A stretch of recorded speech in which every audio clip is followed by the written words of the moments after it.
Welcome into the DNVR Avalanche podcast presented by DraftKings Sportsbook. Use code DNVR when you sign up for a new account to get amazing odds boosts every single day. Rudo, Meghan, and AJ coming at you live. Going to be talking Avalanche prospect pool here in a minute, getting into some of the top prospects in the Avs system.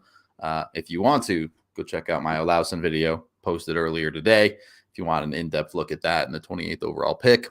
But before we get into anything else this morning, Nazem Kadri, is it official? I don't know, but it's basically official. Is signing with the Calgary Flames for a $7 million 7-year deal. Is that it? Yeah. That simple, 7 by 7, not that complicated. Look, been a long time coming for Nazem Kadri to sign somewhere. Seemed pretty clear it wasn't going to be Colorado for a while now, but everyone sounded like they thought it was going to be the Islanders. He ends up going to the Flames instead. How do we feel about it? My Islanders fandom is happy because the Islanders didn't make a gigantic financial commitment to a 32-year-old. So that aspect of it, dope. But I'm pretty impressed by the Flames, to be honest with you. Really, they went from Johnny Gaudreau and Matt Tkachuk don't want to be there, and we were talking about they need to either make a commitment to trying to find a way to win right now, or they need to start turning this era into some sort of a retool. And they are arguably better now than when they walked into the offseason. You're muted, Meghan. They turned this around in a big way, and they're going to have the Pacific Division in a chokehold. I was looking forward to Kadri being out east, but guess we'll just have to deal with him out west. Still, kind of hoping he'd be someone else's problem for a little bit there, but out of division at least, yeah. Let's just cut right to the chase then. Vegas or Calgary? Who do you have at the top of the Pacific now that Calgary is relatively complete? I know they're still trying to move out Monahan's deal, but Vegas? Who? Still Vegas? Okay. What? Before the Kadri deal, it was still Calgary. Okay. Yeah, no faith in Vegas then. Why? With their goaltending question marks now? I know with Leonard out, it's a whole different ball game there, but I mean, I think Edmonton did enough to get better that I'm like the Battle of Alberta. Like, let's roll. Yeah. Okay. So the loss of Robin Leonard really has you just questioning if Vegas is even a playoff team. Yeah. Oh God, yes. Okay. 100%. All right. Just checking. I think the Flames. Honestly, like I think we're gonna look back on this Flames. This is a masterclass from Brad Treliving in adjusting on the fly and deciding that, you know what, you're trying to win right now. You believe you have the pieces to win right now. You've made your defense better. You've survived the worst kind of losses on offense. You've replaced 200-point players with, in a way, 200-point players because Nazem Kadri had 100 points if we want to count the postseason and cheat. But it's like it makes them between Weegar and Kadri, they got a little harder to play against. They got a little deeper, and without Tkachuk, they lose some edge. They get it back with Kadri. Not the same kind of players, but players that have attitude, players that are hard to play against, players that other players don't like playing against. And they, the replacing Gaudreau with Rudo, Tkachuk with Kadri, and then adding Mackenzie Weegar to this, you have to feel like the Flames are. I mean, the Flames are the number one contender for the Avalanche out west now. They were the other division winner last year. Yeah. Had a disastrous second round series against Edmonton that I don't know what the hell happened there, but I think after they were facing some really tough decisions this offseason about how they were going to keep it together. they didn't and adjusted on the fly and arguably are better today. At long term, Jonathan Huberdeau going to be 30 when that contract kicks in, and Nazem Kadri's already Kadri old, 32, going to be 32 at the start of the and when his contract begins, for essentially, like, you're talking about, look, 4 or 5 years from now they could be in salary cap hell and they're not any good and they're right back into what we used to call the Calgary zone. But right now they believe they have a cup contending team. They have an elite defense, a very good goaltender. Their forward core is now back to, for me, without question, very strong. This is really, really good work from the Flames. And the Kadri signing is a direct hit to your top competition in Colorado. A 1-for-1 stealing. You took their 2C and you just made him whatever he's going to be in Calgary, 1 or 2C there. It's pretty unusual to see the team that loses the biggest prize in free agency get better that offseason. Yeah. I mean, they lose the number 1 player on most free agency boards. Yep. And they get the number 2 player. Kind of wild. I guess that's fair. I am curious exactly how things shake out with Kadri on their roster. Look, they lost Gaudreau and Tkachuk. Both of those guys are wingers. We'll see exactly how things shake out. Obviously, Huberdeau helps replace a significant portion of that, and Weegar makes you feel a lot better about their defense. But you have them as the leaders of the Pacific and the contenders against the Avs in the West. Square it up for me, because the Pacific is a fairly weak division. Megan, do you believe they're proper cup contenders, or just that they're the best team of a bunch of options that are simply worse than the Avs? I'd say they are a cup contender, just looking at the way the rest of the free agency has affected other teams. A lot of other contenders from last season were slaves to the salary cap too, and so I wouldn't say that they necessarily got worse, but they weren't able to make monumental moves to change their lineup going into this next season in the way that Calgary has been able to make some pretty big changes. So not only do I think that they're a contender, but it'll also kind of rely on how these people come together chemistry-wise, and if it is cohesive. It sounds like it could be. There's a lot of really great pieces in play. So I would venture to say that they are. I think unloading to the Monahan contract is a kind of an added positive in this for what is to come in the future for Calgary, for this to have maybe a longer term effect outside of just this season. For what it's worth, currently with Monahan's contract not counting, he's on LTIR, per cap friendly. Calgary is $4 million over the cap, so they do have a little bit of work there to do. Yeah, I mean, the Monahan deal, I kept asking you guys, like, what's going on with Monahan, and before we started the show, and the answer was there's probably a deal somewhere. Yeah, we think he's getting traded along with a first-round pick to Montreal, but we don't know any other details. Yep. So until we actually, like, know what's going on there, like, Monahan's definitely gone, and that had to happen. That should solve. That should really take care of their issues. The one thing that I will say about them, from going from last year to this year, I have no idea if Calgary can be that healthy again. It was freaky.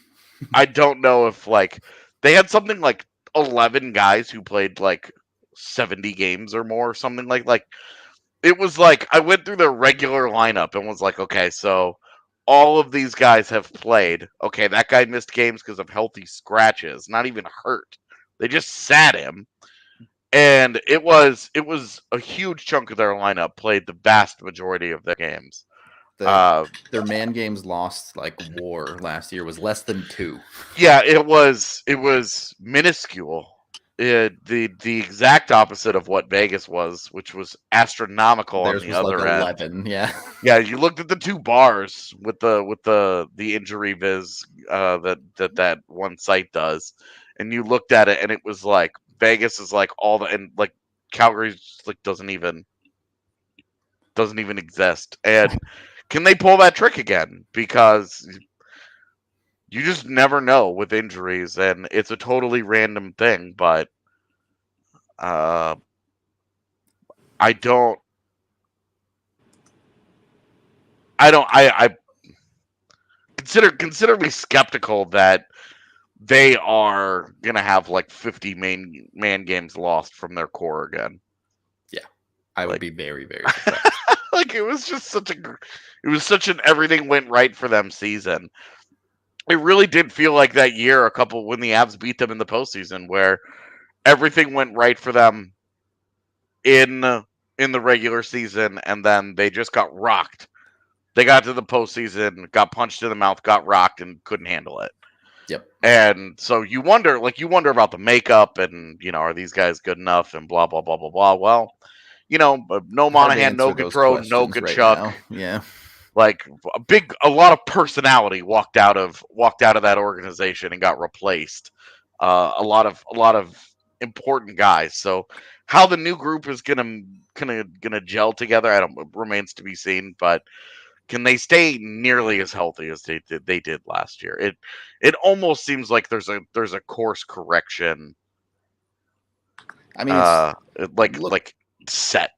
Cup contenders have to stay relatively healthy. It's just a fact. You look at the Avs last year, and they dealt with some injuries, but none of them were major. The biggest one in the regular season was probably Landy's, and they had it set to where he'd be back for the playoffs.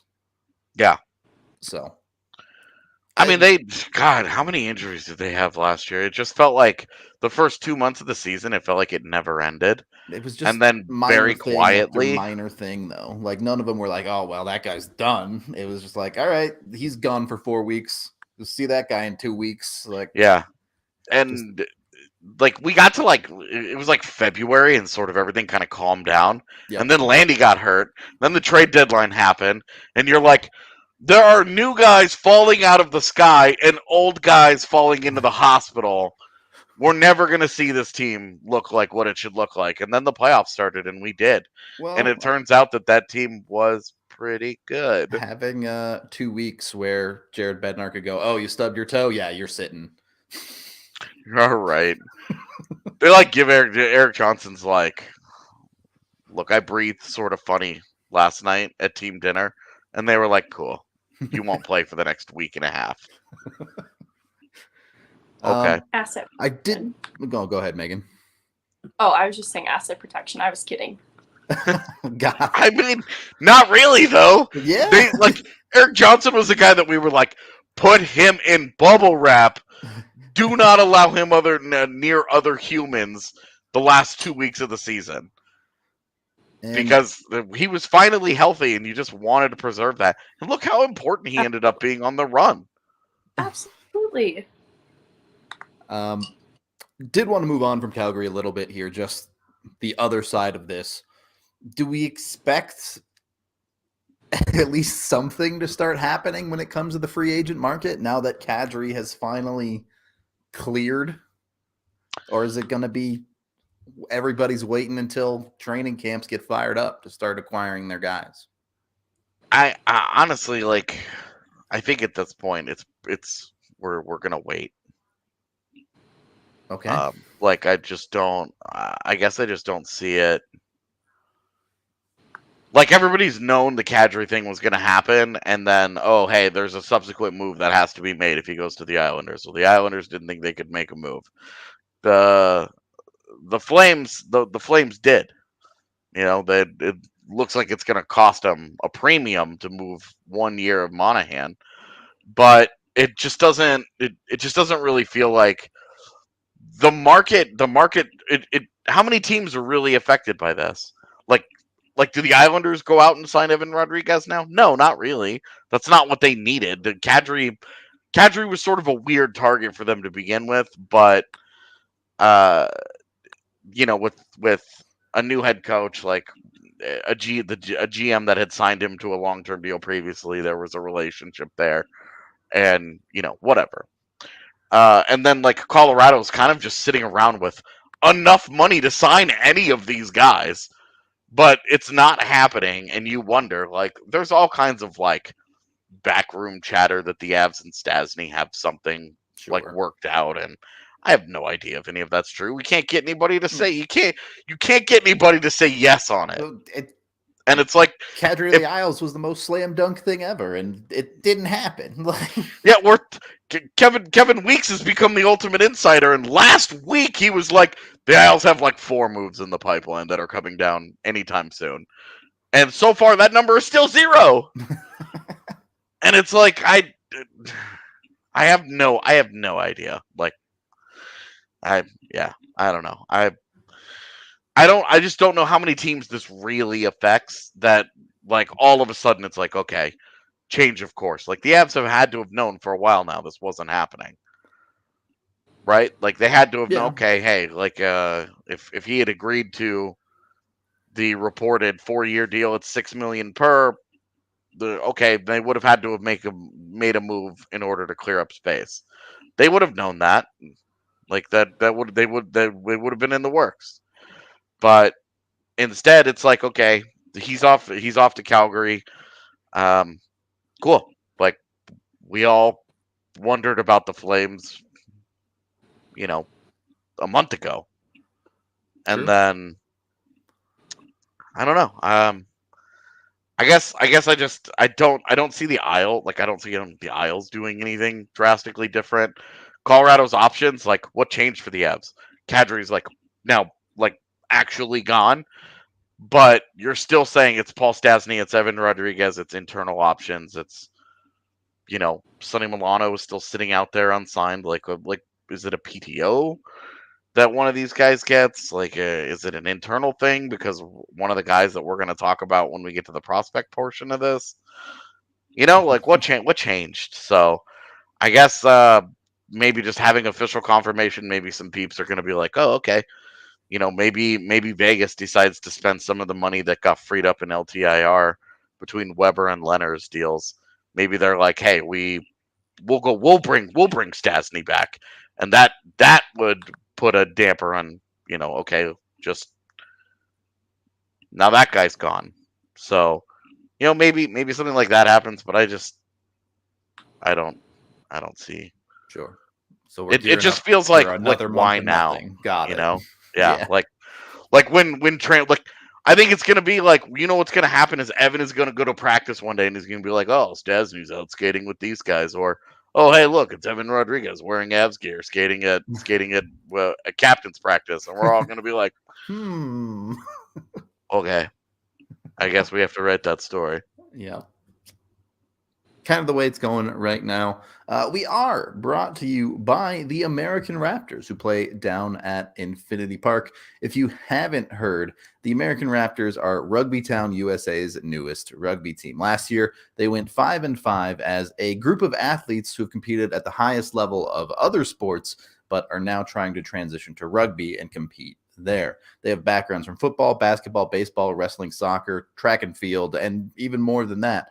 Including a couple of players that come from both the NFL and the XFL. So genuine high-quality talents out there. I highly recommend, if you haven't been out to Infinity Park yet, to go out and see the stadium, let alone a game. The stadium's absolutely beautiful. If you want an easy night on the town, Raptors games are absolutely free. You can go to AmericanRaptors.com to grab your free tickets for the upcoming season. And if you can't make the game, you can also stream them on AmericanRaptors.com. So check it out today. Infinity Park, absolutely awesome. Highly recommend it. Also brought to you by DraftKings Sportsbook, #1 rated sportsbook app out there.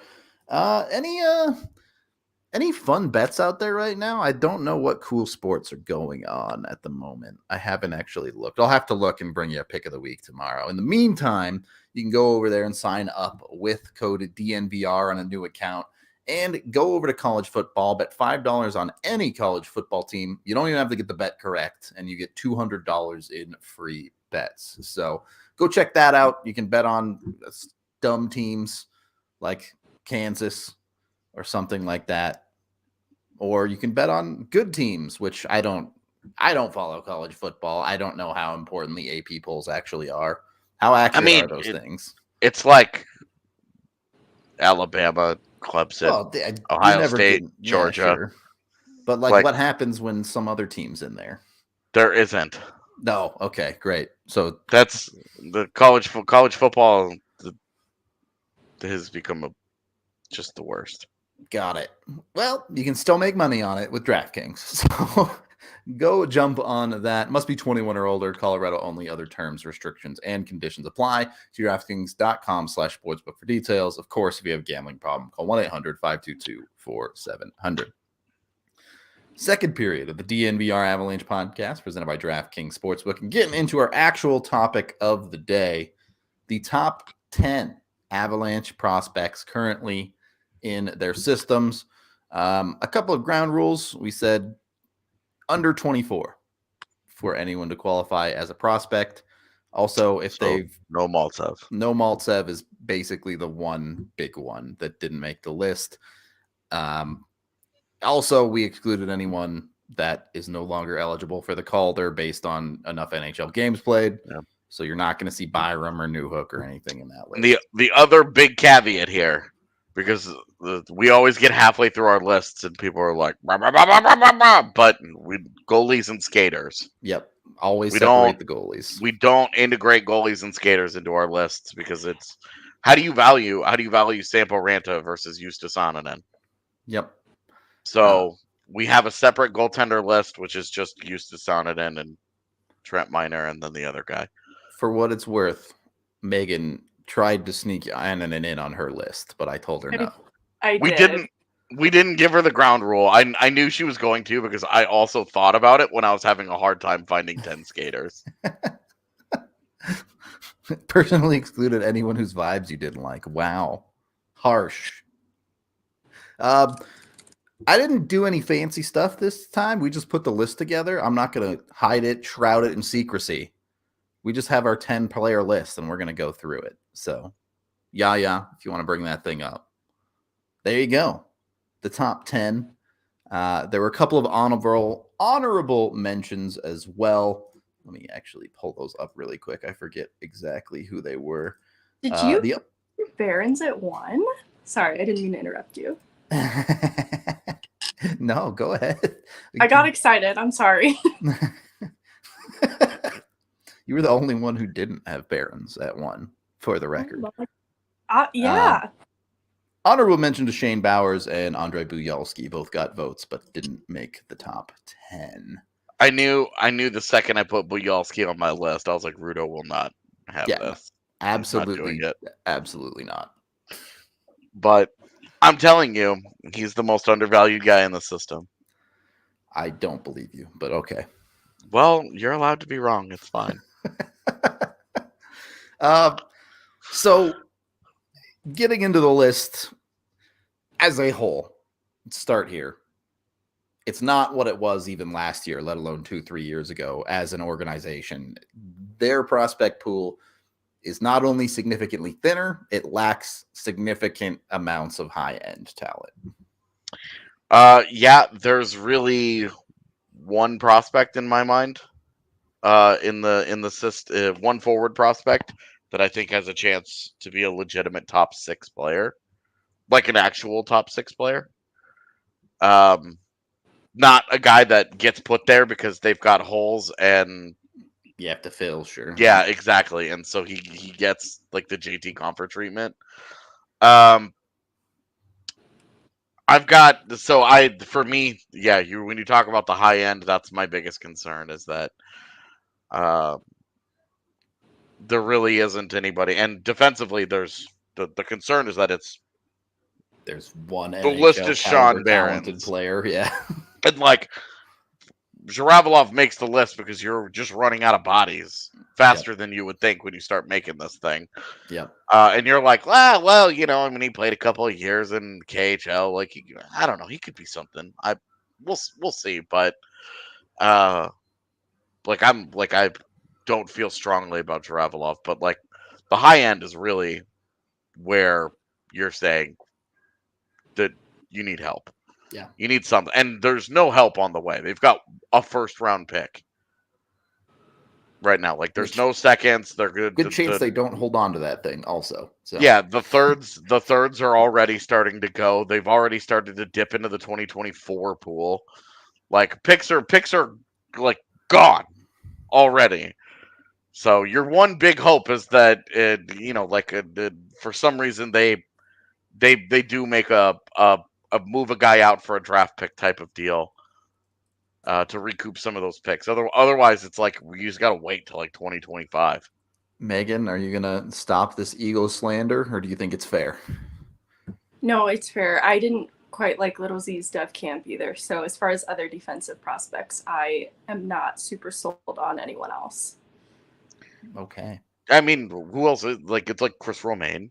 Like, Yeah. I would love to believe that Chris Romaine is going to be good, but until we see him play in the NCAA, we're like, his competition is Academy High School. Like, it's just so hard to take anything from that. Yeah, like I liked him at dev camp. I thought he moved pretty well. He's got okay size. He's right-handed, so you're like, look, there's stuff that you can talk yourself into, but Yeah, we're just at the point where the prospect pipeline for the Avs has never been less important. Because you do look at, I'm like, oh, there's only one guy that can fill a top 6 role. The Avs just signed their top 6. Like, outside of a McKinnon extension, they assuming that happens at some point, and that he stays in Colorado long term, they've got 5 of their 6 top 6 spots locked up for 5 years. Like, I guess 3 until Mikko's a free agent. But even then, you're like, there's no way they let that guy walk. So, you're saying, but for the foreseeable future, this top 6 is more or less it is what it is. This is now their ride or die group here. This is not, like with Kadri and Burakovsky, there was always like an end point that you could see coming, and like, oh, what are they gonna do? Blah blah blah blah blah. With these guys, this is their group. So with the prospects, we're really like, this group has never been less important. And on the defense, Girard is signed long-term. Makar is signed long-term. We don't know about Taves. And we expect Byram's got the 4 RFA control of him. Yeah. He's got 4 RFA years after this next season is over. So he's very likely not going anywhere for a while. So 3/4 of their defense is under Avs team control for the next 5 years. Yep. So you're just not even like you're like we're gonna bag on the top end of the system. We're gonna be like, look, these guys aren't here. They don't have help here. They also don't need it. It's true. In a way that the top end of that system already graduated. Exactly. The top end of that system over the last 3 years is what fed that roster. Yep. Those guys graduated out of the system and into the NHL team, so they're fine. Okay, let's get into some of these actual players here. Number 10, Alex Bocage. In a so weird how many? way, Could I just ask real quick? Yep. Was he on 2 lists then? Correct. Okay, Yes. so he was on. Was he at 10 on both? No, Megan had him at 7. I think floor should be Megan's then. Yep. I think too, it's largely how I was evaluating a lot of these prospects is who I've gotten to see the most of. So that's why someone like Steinberg or even Ambrosio fell a little later in my list, and that's because like the floor to ceiling for players I've gotten to watch at a pro level versus only collegiately is just quite a bit different. I'm playing a lot more projection, whereas I've seen Bocage play, and I like a little bit of what I've seen. He did struggle with a pretty serious injury last season, so it was limited in what I was able to see. But he is an excellent skater, and I think that we talk about at the AHL level which players are going to make the most of opportunities that they're given, and he was someone that was put in this bottom 6 role but was able to begin carving out a role for himself as a goal scorer. That was something too that, like, obviously you look at the numbers at the end of the season and that didn't exactly happen, but I could see that's the identity that they're trying to carve out for him. And that's getting him to go to some of those more dangerous areas using his speed. And I liked the way that he came back from his injury. He wasn't contact shy as a result of it. And so there were just things I liked about his maturity as a player for 21. That's still young, in my opinion. That I don't know what NHL upside would look like with a player like Bocage, but it is something that I'm hopeful for because he does have some nice tools at his disposal, particularly with his skating. I am my hope. You want to talk about in the NHL? My hope is that he's Jamie McGinn. Yep. Where he's got okay size. I don't like his feet. I've never liked him. Agreed. I think his skating has gotten to the point where it's passable. Yeah, it's because watching him in the queue, I couldn't stand it. It was brutal to watch. But when we saw him live last year, I thought that it looked a lot better. And it's no longer such a detriment for me, but it's still all about his ability to shoot. For Bocage, he's got such a lethal shot, and I really liked his postseason. I thought he was really effective for the Eagles in the postseason, which is not something I was expecting coming off of a regular season where he was just like fairly kind of just kind of a guy out there a lot of nights, but. The shot, if that can look, that thing plays. You can slip him into a power play unit, and if he can get his even strength game up to enough, I think he showed a little bit more playmaking acumen than I was expecting his first year in the AHL. The problem is where in the lineup is there an opening for him to move up? Because it's such a group, the AHL vets are still there, and then there's all the other prospects fighting for time. Where does he get prioritized? Have inside tracks on him for sure. Exactly, and so that's where I'm going to struggle with.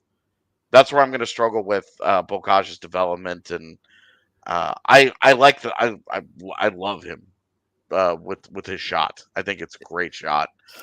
To me, the game has a long way to go. He's like a poor man's Olausson to me right now. Great shot, can absolutely finish. Is willing to be more physical than Olausson, but it's that same way of like it's not really very intelligent. He just sees a guy and decides he's going to hit him, and that makes up his mind, and that's what's happening now. I do wonder about his defensive end too. Not that it's awful, but for a guy who realistically isn't going to hack it at a top 6 level in the NHL, he's got to find a way to be effective on both ends of the ice and not just be a guy who snipes goals.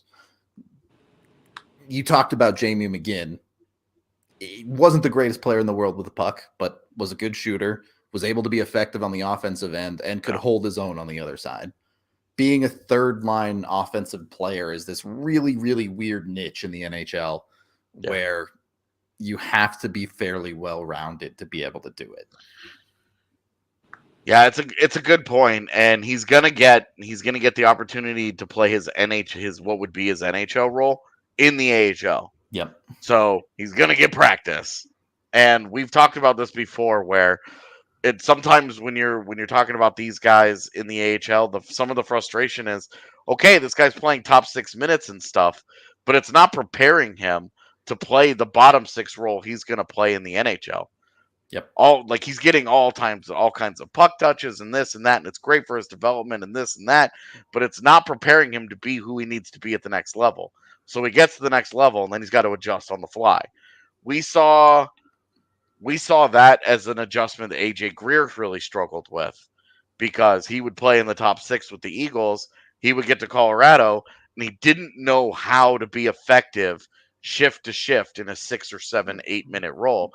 It's the same kind of thing that we've seen Martin Couch struggle with, where when he gets to the league and he gets that look that he gets, it's more of a how am I going to be good here?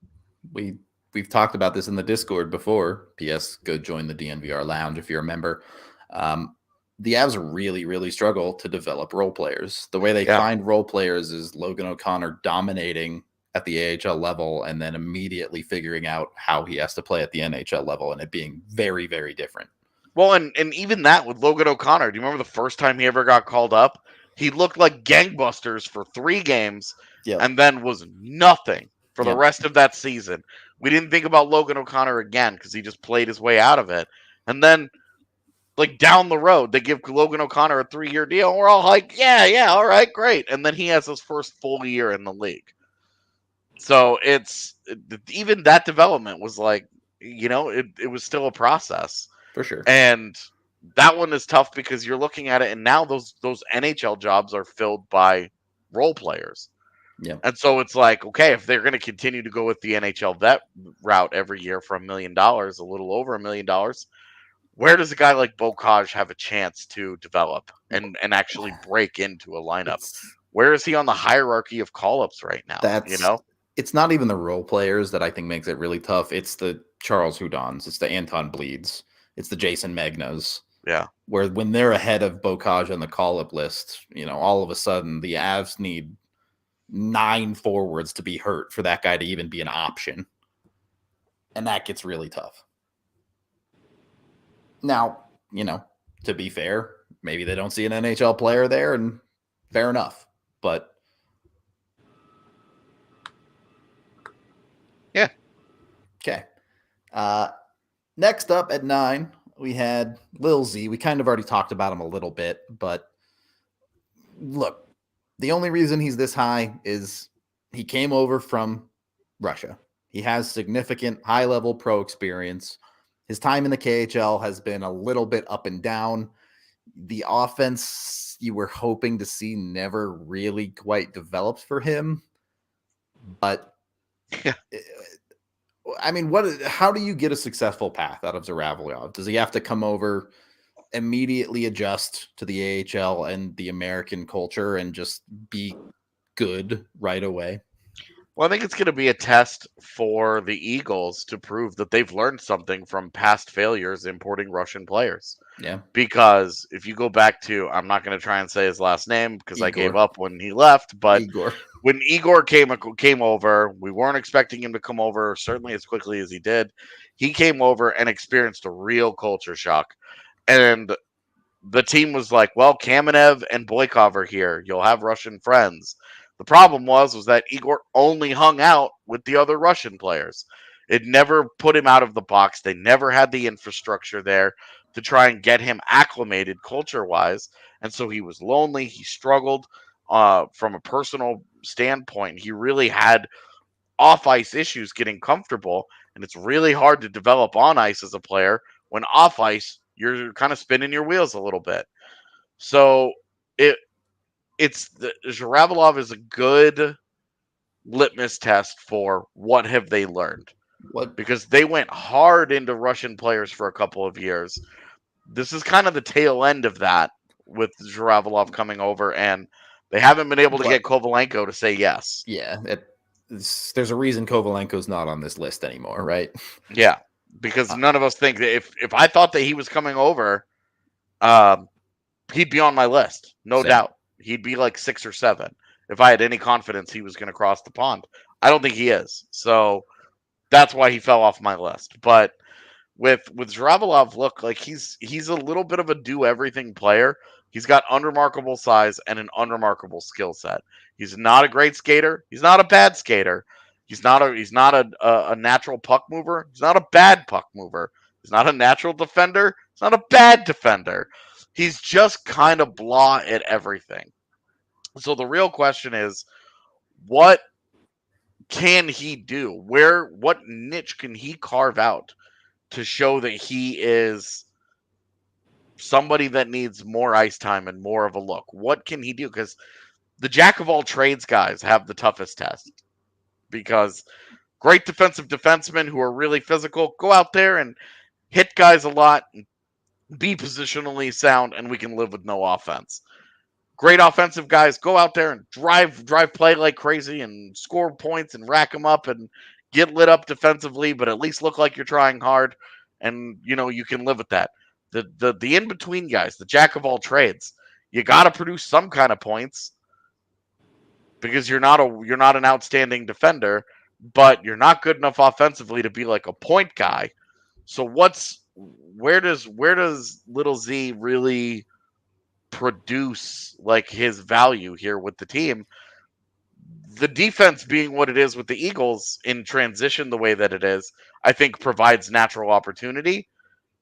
But his personal transition, I'm really curious about. I'm really nervous to put any kind of pressure too on the Eagles' defensive system to be a reflection of like what they're able to do with this player because of the low expectation I have of Zerubelov as a player.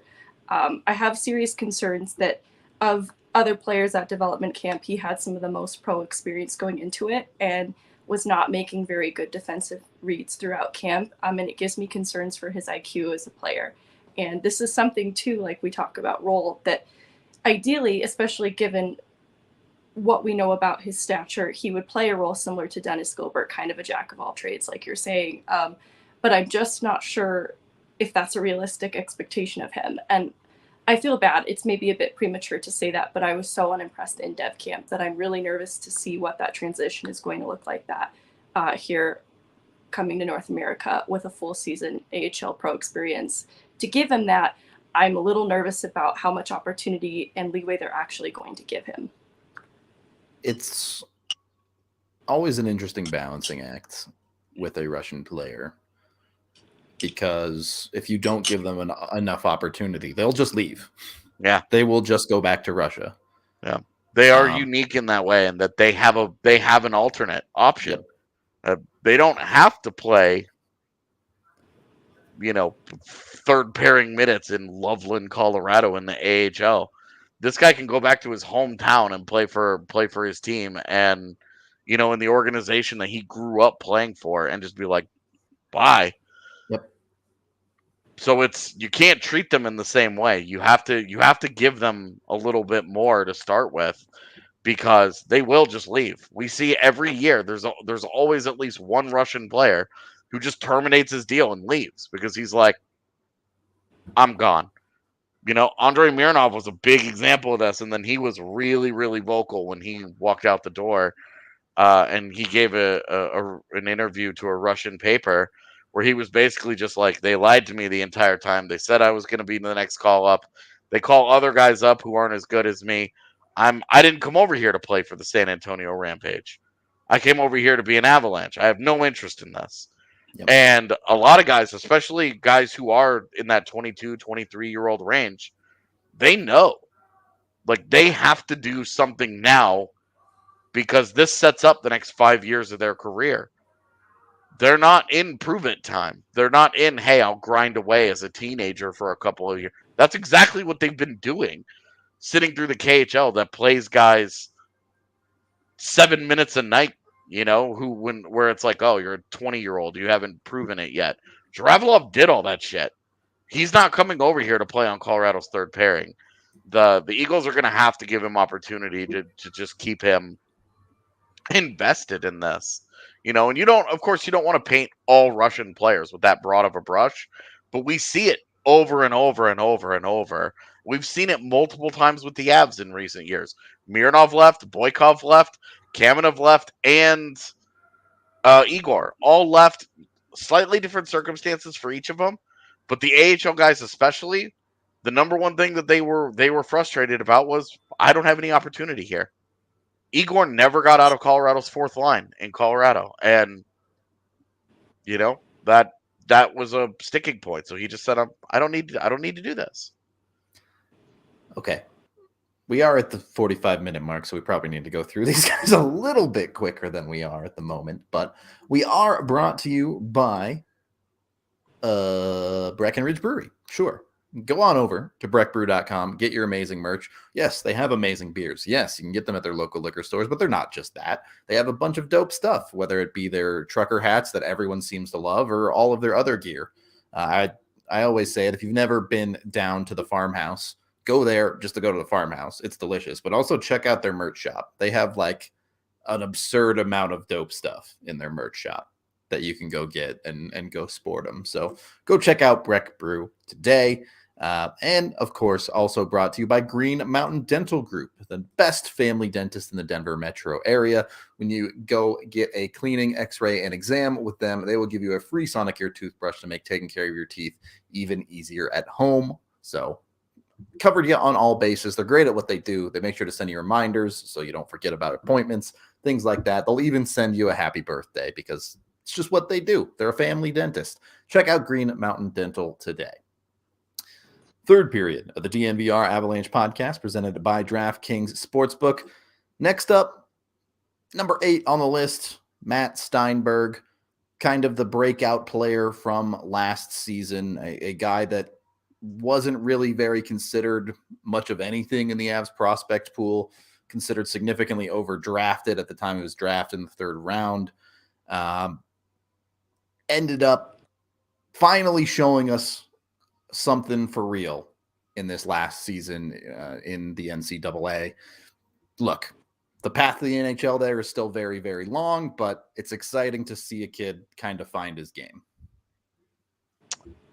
Yeah, and I probably had him. I'm assuming I had him highest on the lists. Let me check. But this is a guy, and the reason that I was high on him was because I think the way he plays the game will give him a faster lane. Like you see the way that the Avs gave Sampo Ranta the 10 games last year, almost entirely because he was big, he could skate, and he could run into people. And he could take it when people ran into him. Yep.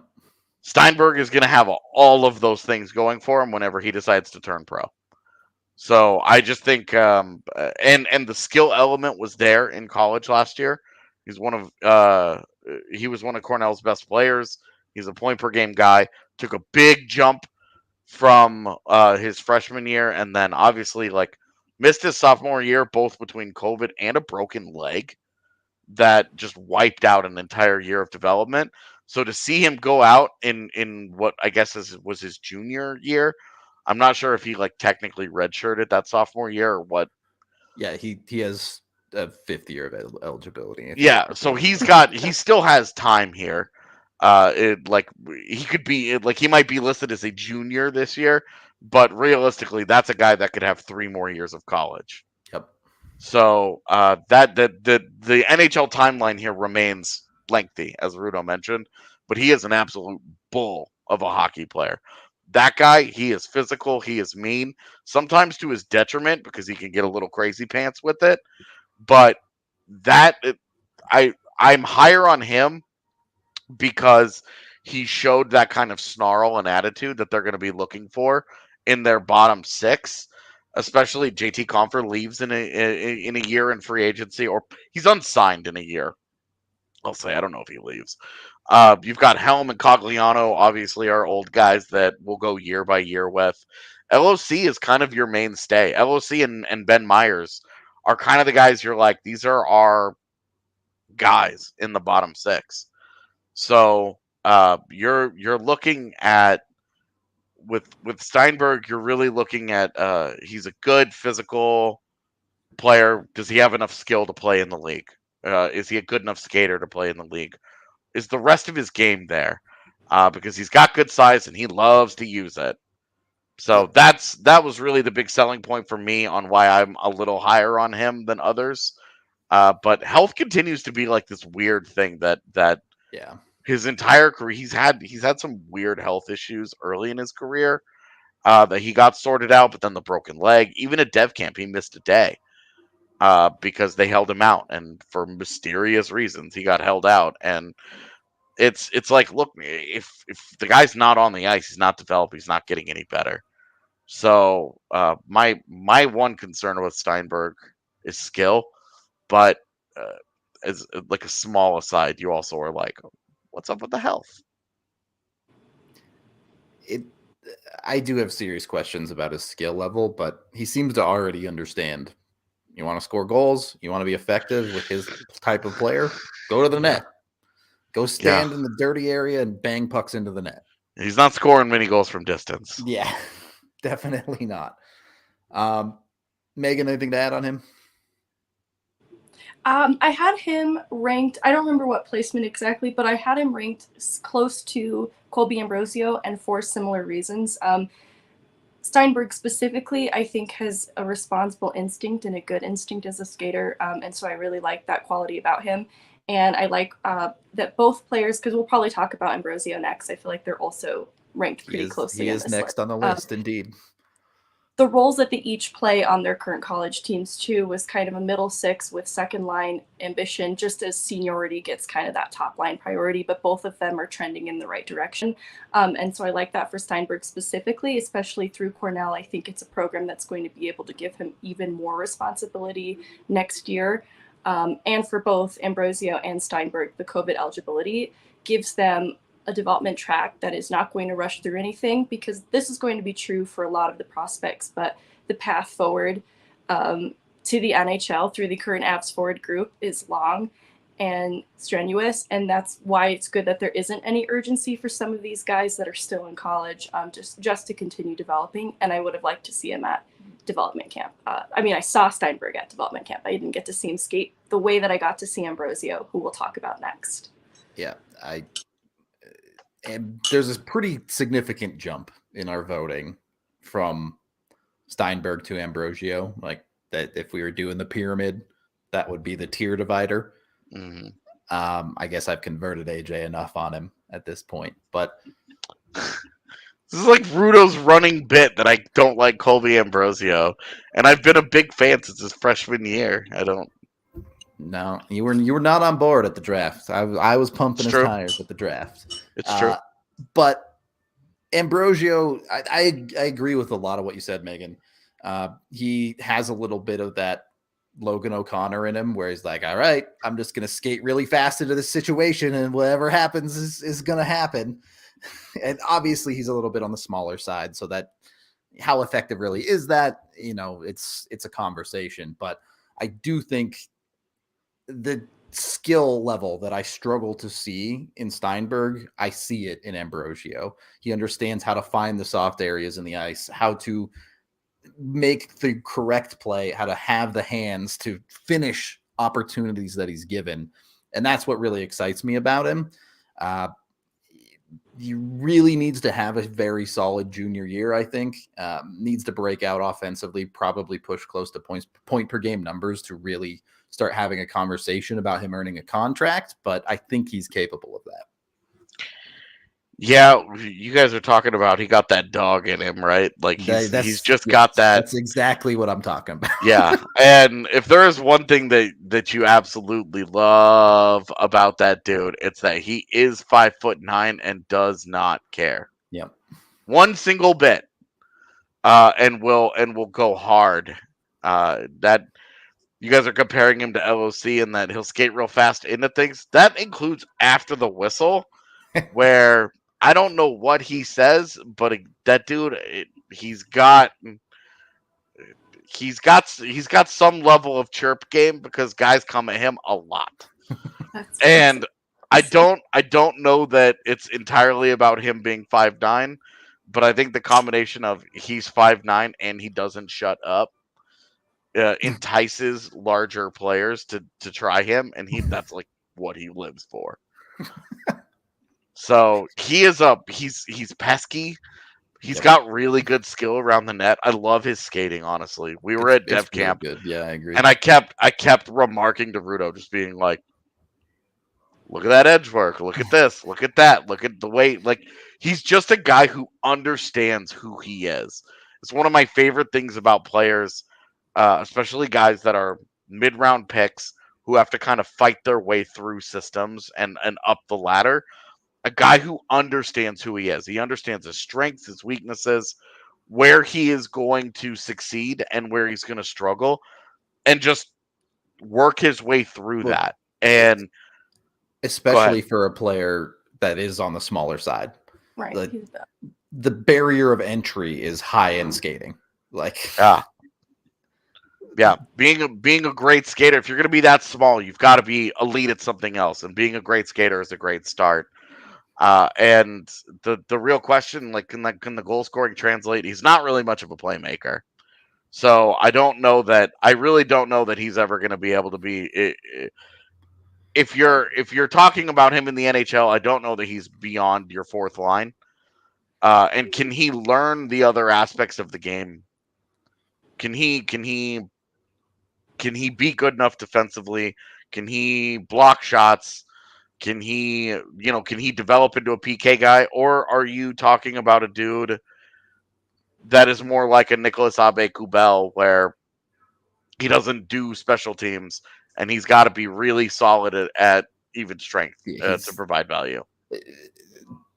Getting a contract is one thing. To be an NHLer, he's got to be a PKer, I think. Like, that's what I need to see out of that development. You're talking about he needs scoring and this and that. That stuff needs to come around for sure if we're going to have the contract combo with him. But he definitely has all the makings of being a pretty interesting guy to follow over the next few years. Yep. He's been one of the more fun to watch. Back when Helleson was a prospect, I could kind of watch both at once. And even at Dev Camp, he was a standout for being pretty creative and being able to find his guys quickly, even though these guys aren't previously playing with one another. He was able to pick up chemistry with guys pretty quickly. So some hope in the mid rounds, at least, maybe, for some of these guys. Rounding out the first half of our list, we do have Sampo Ranta himself, the first guy with NHL games on this list.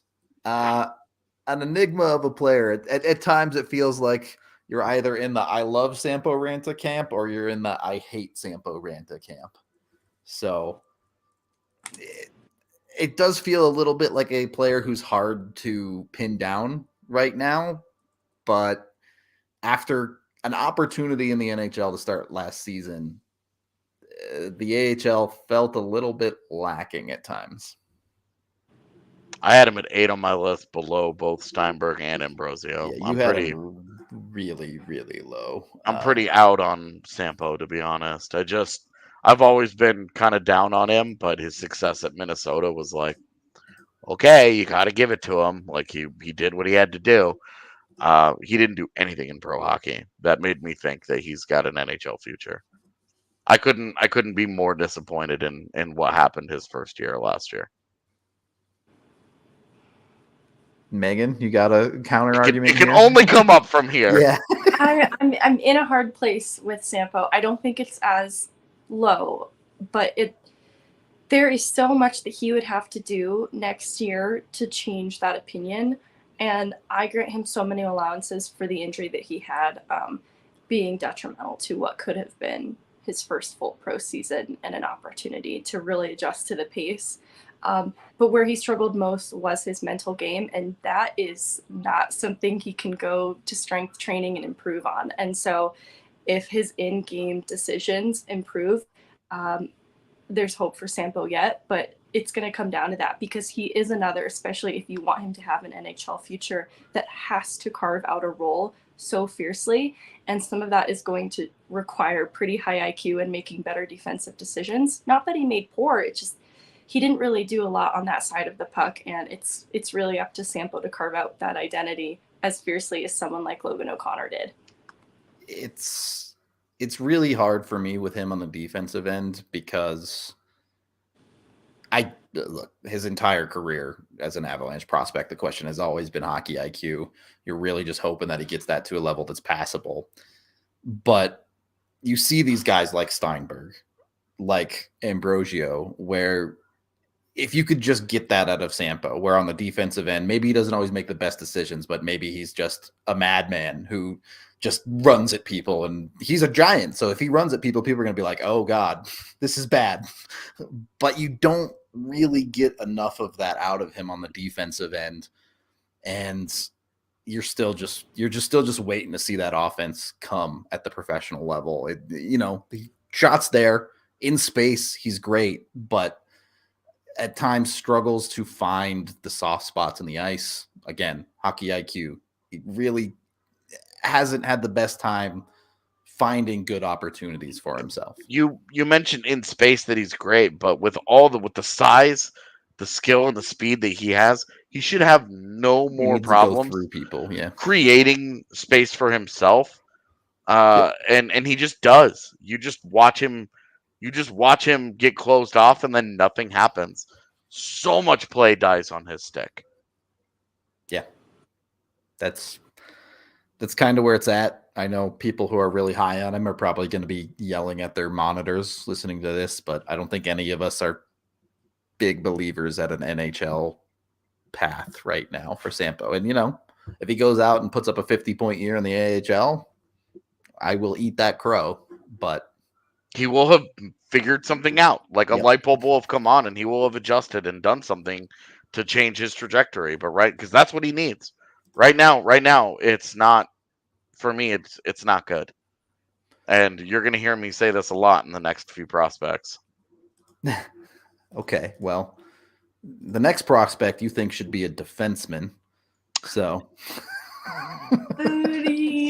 especially with the system looking like it is now. Jean-Luc Foudy, a very unique prospect in the Avs system as far as path to the NHL, because he is the one guy who got the AHL exemption because of all of the pandemic stuff. So This is a 20-year-old who has now spent 2 years in the AHL already. Yeah, and because of that, people are gonna be antsy to see, hey, what's going on? Why haven't we seen this guy? Where is he in the NHL? Keep in mind, without the pandemic, he would just be starting his pro career this year. Yep. So, you do want to take it with a grain of salt that he's going into his third pro season. Because normally when we talk about top prospects going into their third pro season, they're 22, 23 years old. And you're like, hey, what's going on here? Shane Bowers isn't even on our list anymore. Because the whole thing is up.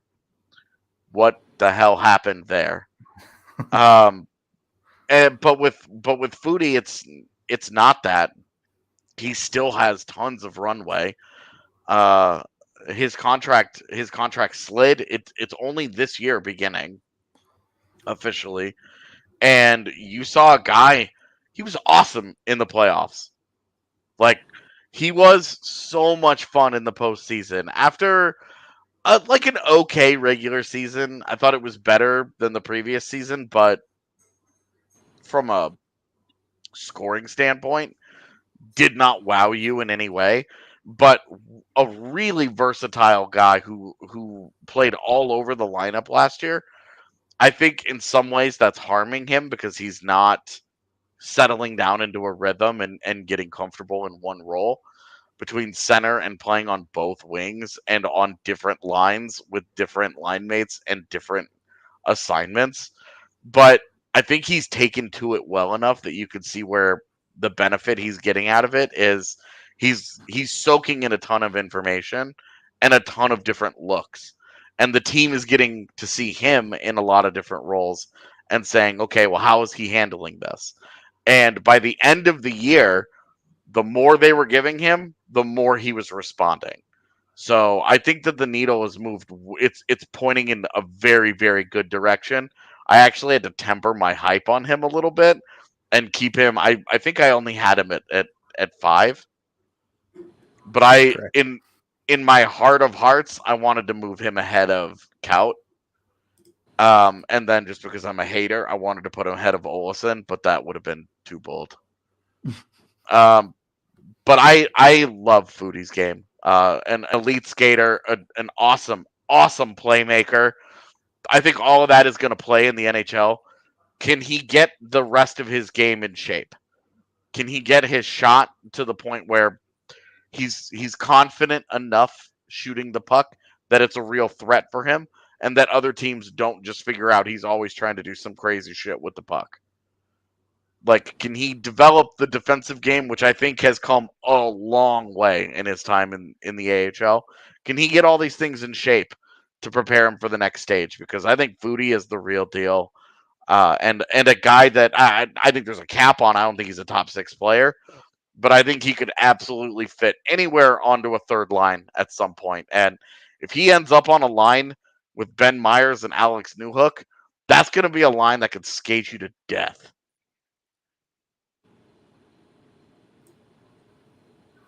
Thoughts?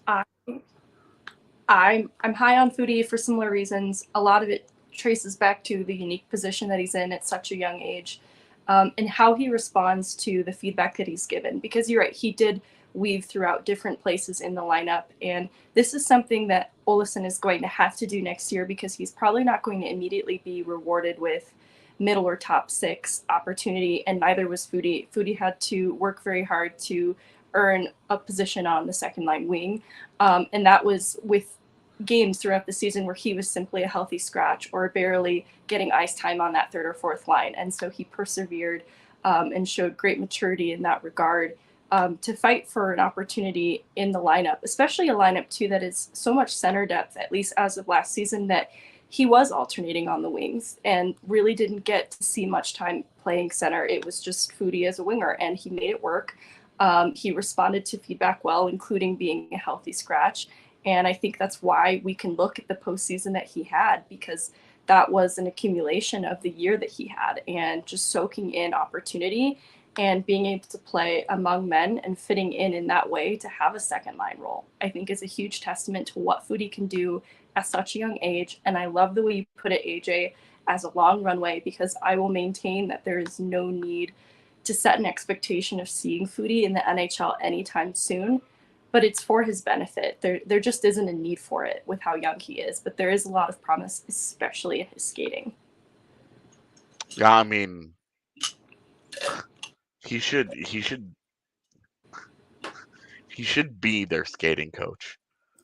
Watching him skate. I love watching him skate because his edge work and balance. Like when you watch him skate, sometimes you're like, when a guy makes it look so easy, you're like, nothing special is happening here. But he's electric on his feet. I just love watching him skate. I really so wish Connor Timmins was still in the organization so we could just see them skate next to each other and how like absurdly different that gap is. I mean, we've got Bocage.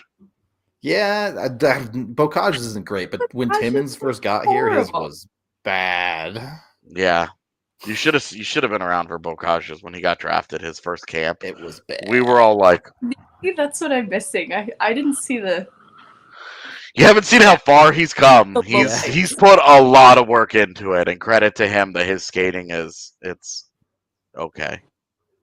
I don't mind. I don't mind it as much anymore. But anyway, Foudy skating is it's his greatest strength still, next to his vision and playmaking. But yeah, you are right. There should not be an expectation to see him.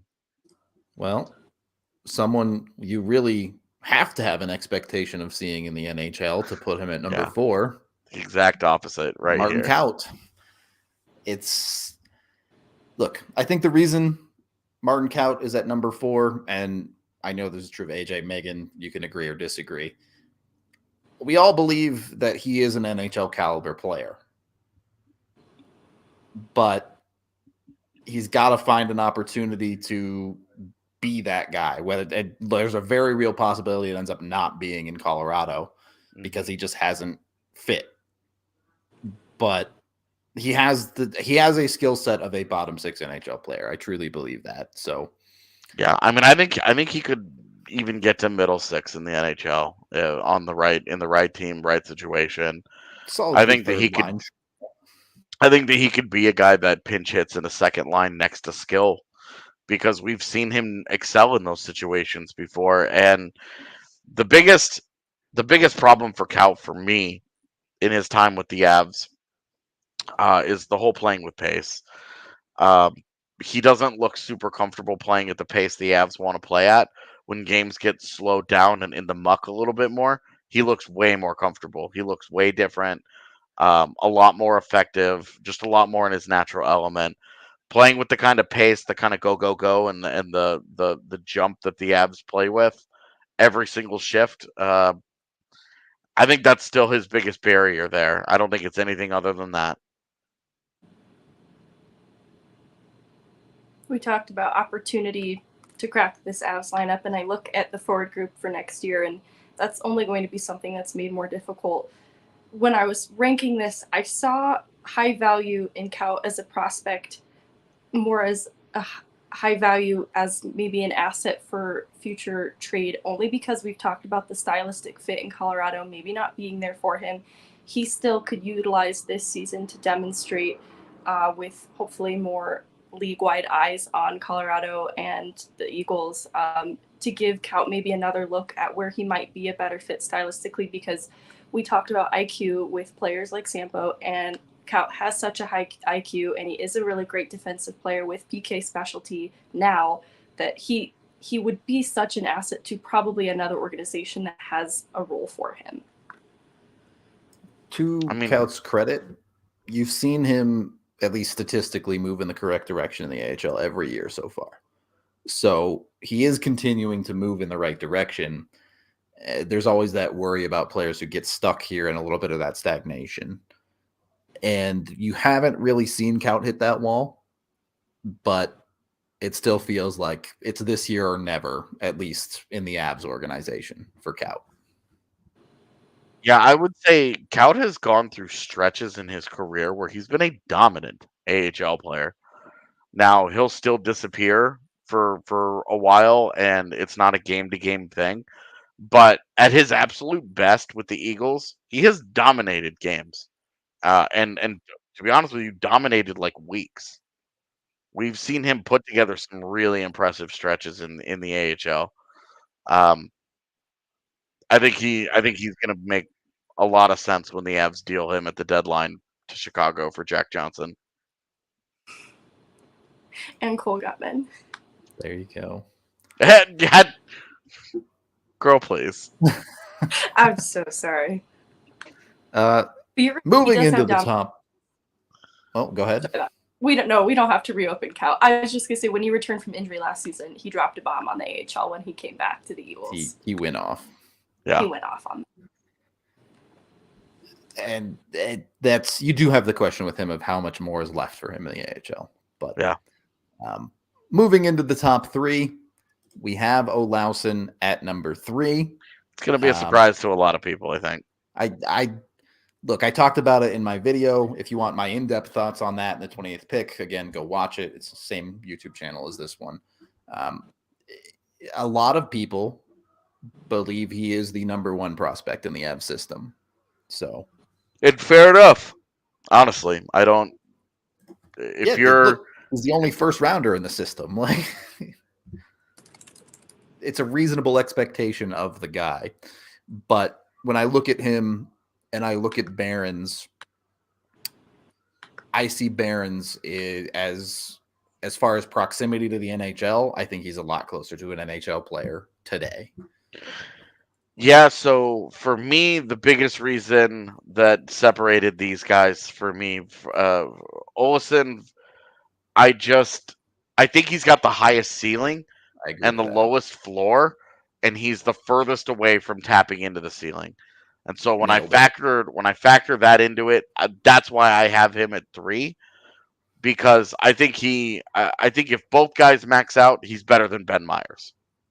But he's just so far to max out. Yeah. Exactly. He has a lot longer to go. He's obviously quite a bit younger. And then I just think that he just has the most work to do.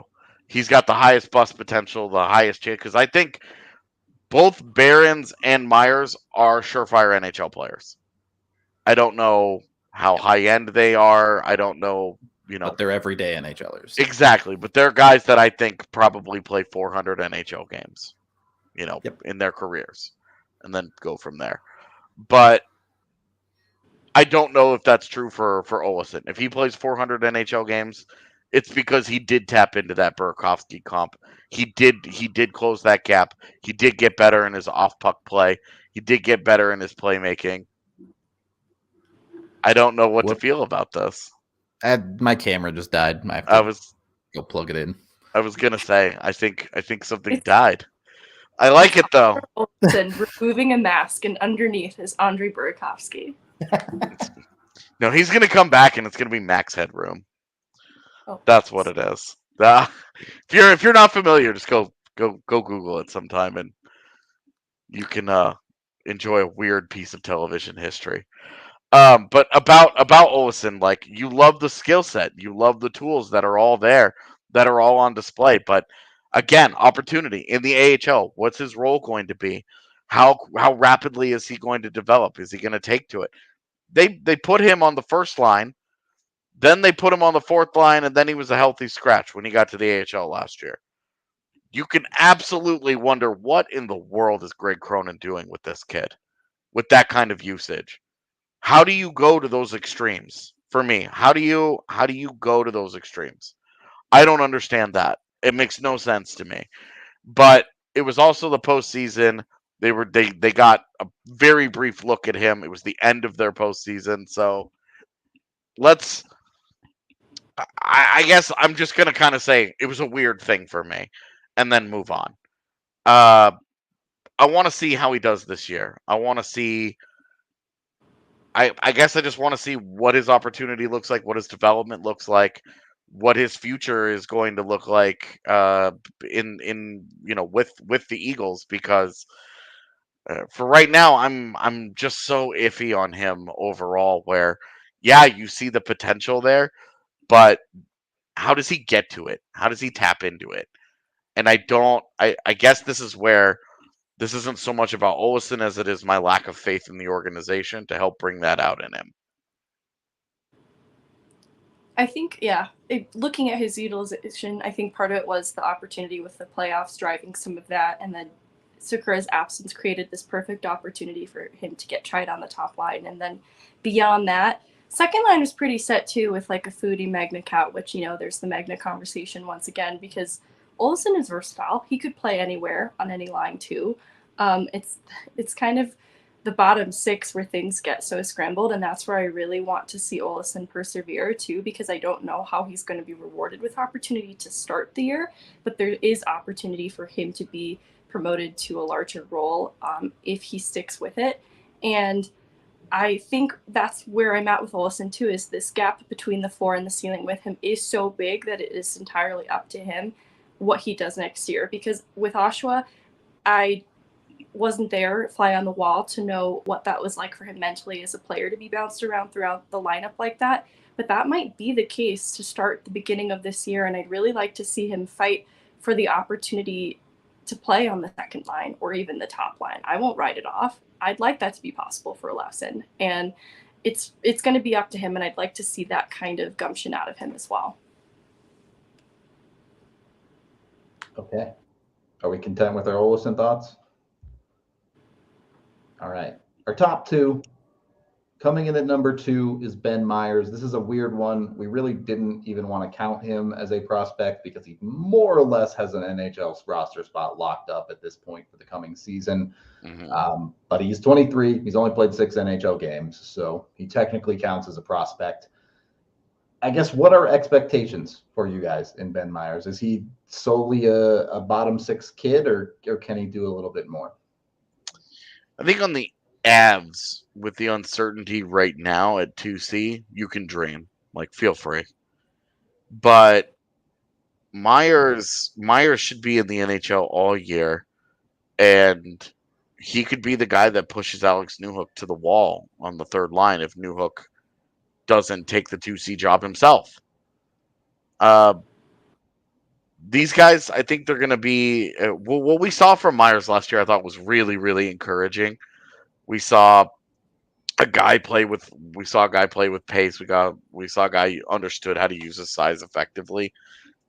Not a very big guy, but did not look overwhelmed by the speed of the game. I liked how he moved around, and I liked his hockey IQ. I thought he was in a lot of good positions, and I thought that he was not super tentative. He was really gung-ho that first game where he scored that goal, and he was kind of all over the place early on, and then the NHL kind of a little bit. Yeah, this is a really hard league to be effective in. kind of happened for him, and so you could see lots of room for improvement. But there were a lot of things that I really liked that jumped off the ice. For me, I think at best, there's a lot of people that compare his career or his potential to the career that Tyler Bozak had. If he could beat Tyler Bozak, I think that would be a huge win for the Avs, because unlike those Maple Leafs teams, the Avs don't need him to be a top 6 guy like Bozak was. He could be more of an appropriate 3C with that job. And I just think that's kind of the goal. I think you're trying to get Bozak. Because if you can get that guy, you're in love with. You got him for free. Like, you didn't give anything up, and that makes up for not hitting with a Martin Kaut or not hitting on a Sample Rant or whatever. You get this young guy that's going to be part of your system, be part of your organization for a number of years. I don't know that he's got top 6 in him truly, but I think that he is a guy that's going to have a nice NHL career, and is low key. It's really important for the Avs that this kid be something. All right. Second coming of Bozak. I love it. No notes. Can we get Myers Margs then? That's my question. Because we have Bozak Margs. I need Myers margaritas. Yeah, I mean, that should be a thing that we do at the bar when he scores goals. Let's go. Like, we have our own bar. We should be pitching this stuff for Avs game days. I guess we can just do this. I don't have to ask anyone. Yeah, I mean, we got to talk to the bar peeps, but they should be all about us doing stuff like this. All right. Anyway, yeah, no, Ben Myers, you're right. We didn't really want to put him on here because he's not really a prospect. Yeah. He's going to be in the NHL next year. He's got a job with the Avs. He's going to be on that roster. We're not really. It's like he hasn't graduated, so we can't take him off the list. So it's like the only time he'll ever show up on this list. Yep. And that leaves just number 1, who is Sean Behrens, who, I mean, look, had an unbelievable freshman year. We all believe has top 4 defensive potential. And, obviously Team USA, things didn't go their way in the World Juniors the other night, but classic Team USA. Maybe they should have played Ben Myers, or not Ben Myers, Sean Behrens. That's all I'm saying. They could play Ben Myers That's what too. I'm saying. The dog and my boy. I'm just kidding. It's fine. But whatever is going on with Team USA Juniors aside, Behrens has completely lived up to the hype. So far, yeah, absolutely. And the big thing with Behrens is I think his skating got better, and that was a really big concern that I had. He can never get bigger, guys. Like, size is always going to be a limiting factor for how high the star can rise, or fucking whatever. His ceiling is limited by that size. As we're seeing with Sam Girard, it's hard to be that small and effective in impact roles in the NHL. With Behrens, though, the big difference here from a guy like Girard is that he is a very different style of defender. He's a lot more physical. He will play the body. He will get into it. How his body holds up in as he moves forward, and he has that kind of mentality, that aggressive attitude. We'll see. Like, that's a question mark, a fair thing to wonder. But he's a really good puck mover, and I thought his skating got even better, which it needed to happen. I think he's got legit top 4 potential. The big problem in Colorado is, are you really going to have a top 4 of Byram, Makar, Girard, and Behrens with two guys who are 5'9" in your top 4? Like, if he even, if Behrens even develops that far and maxes out and hits that kind of ceiling. Is that seriously something that you're gonna do? Like, I I am iffy on that, but like that's tomorrow's problem. Right now, Barron still has another year at DU before I think we seriously talk about him turning pro, because I think the smartest path for Barron's is great sophomore year with the Pios, turns pro, um, comes into the AHL, spends the first half there, and then maybe helps the Avs out after that. It's interesting with the Avs, right? Because I think after his sophomore year, there's a dozen teams that would run that dude right into the NHL immediately and just say go. Yeah, and maybe they do. Like maybe they give him the ELC and they burn the games and he plays 10 games at the end of this season. Because maybe they've locked things down again and they're just kind of chilling and they can do the Ben Myers thing all over again, where they do burn that year and then set him up to be on the team next year. Because that maybe they feel that way. If he has a great sophomore year, he has a great WJCs in December, all of that. Like if he does all that, he checks all those boxes. In chat, somebody asked the Torrey Krug comparison. I think that's obviously best case, but I think you could be looking at that kind of player. Yeah, you could be looking at a guy that moves a puck that well and does compete defensively for a guy his size a lot more than most of those. Like, look at how he competes defensively, and then go watch Scott Perunovich in St. Louis, who is another undersized, really good puck moving defenseman.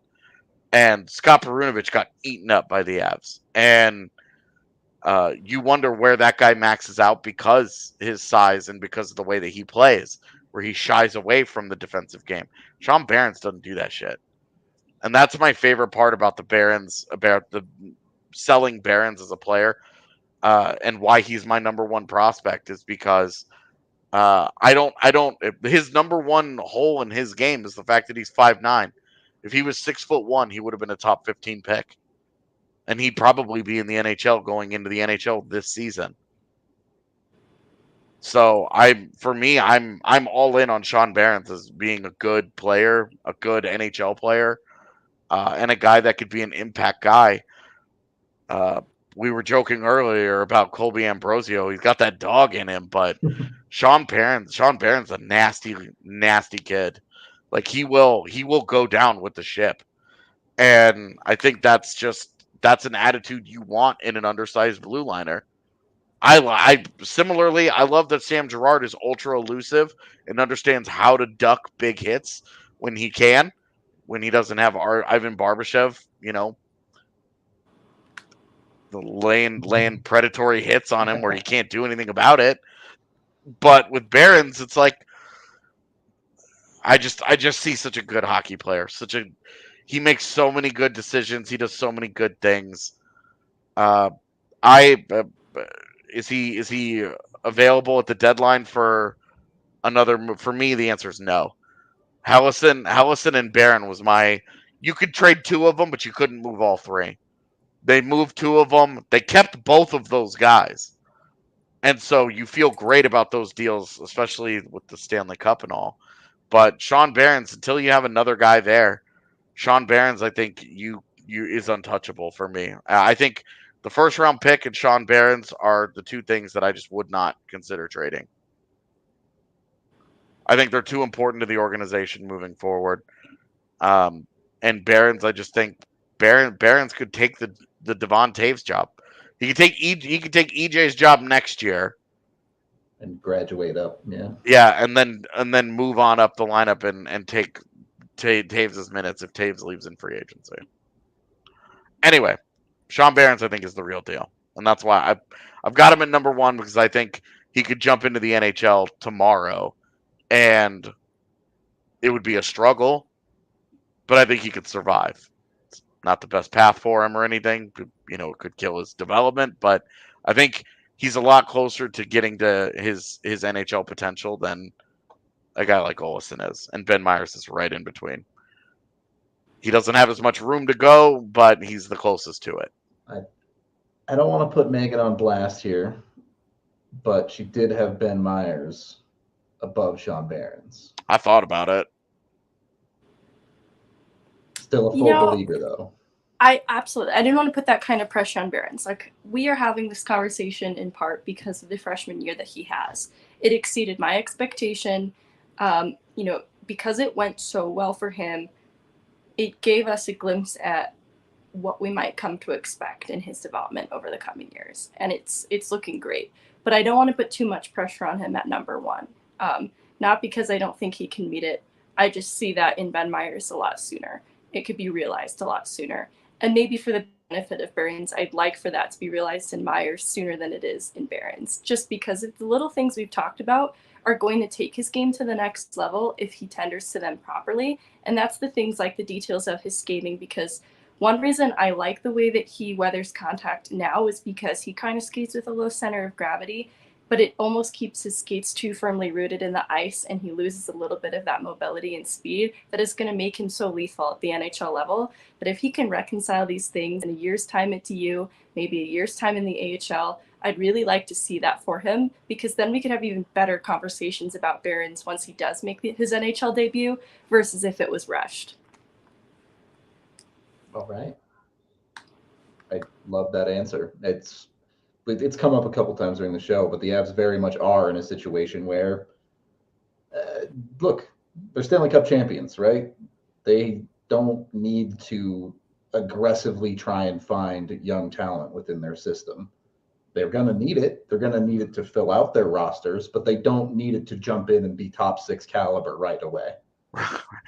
They're not looking for, outside of like Newhook and Byram taking steps forward in the NHL, right? Like this year, you're not asking the next wave of prospects to be impact players. You're asking them to be you mostly have them. Yeah, just the one guy we didn't talk about who probably has the best chance of being an impact player for the Avs was Justus Anonen. Yep. Easily the number one goaltender in the system. No doubt about that, as far as prospects are concerned. For sure. And then I think I would have Minor, and then I would have Zhigalov. Yep. And it'll be an interesting year for Annunen. You know, we always say we're not goaltender people, but yeah, definitely an opportunity for him to, if he plays well, step into that solid number 3 goaltender spot. As far as right now, Georgiev's 1, Frankie's 2.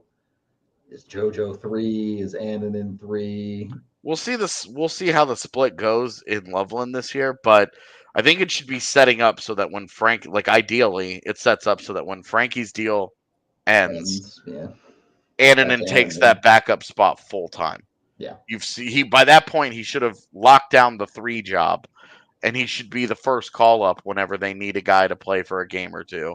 Yeah, maybe even a stretch of games, depending on whatever happens. And then is that backup when Frankie's deal ends. Yep. Like, that's the system working, as much as I don't relish the prospect of Frankie ever playing anywhere else. It's just reality sometimes. Yeah, definitely. Like, you are looking ahead. You are trying to plan for the future here. And these prospects can't have jobs unless players who are currently on the roster are losing them or moving on, I guess, if the more diplomatic way to put it. Okay, we're going to wrap this up before I kill another camera. So, any final thoughts before we get out of here? We got grasshopper genocide up here, and then we got a camera killer up here. I never killed a grasshopper. Mm-hmm. She's gonna go down on this. She's going down swinging on this.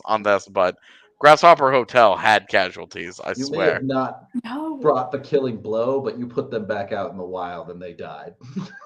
Yeah, they were institutionalized at that point. Way to go. Honestly, Grasshopper Hotel happened on a day. Like, this wasn't a weeks-long thing where they were trapped in this box away from the wild. It was like a day-long thing, but I still have regrets. So it was less. I started naming them. Less like a prison and more like Saw. Got it. Yeah, you put them in there, and then you looked over top of it, and you asked them if they would like to play a game. I used to play with bugs all the time. I used to play with daddy longlegs, but I never put them in a shoebox. That's because I knew better. it's for the best. I'm not a bug killer. She's gonna put that in her Twitter bio. I'm not a bug killer. Okay, we're gonna get out of here. We appreciate all y'all hanging out with us today. Hope it was fun. Here's one last look at the top 10 list for us. Tell us what you think. Tell us who we're wrong about. We will be back tomorrow. It's Free Skate Friday, so we'll probably be doing something fun. Be sure to tune in to that. Like, subscribe here on YouTube. That always helps us out a ton. We appreciate all of y'all. And until next time, we will talk to you later.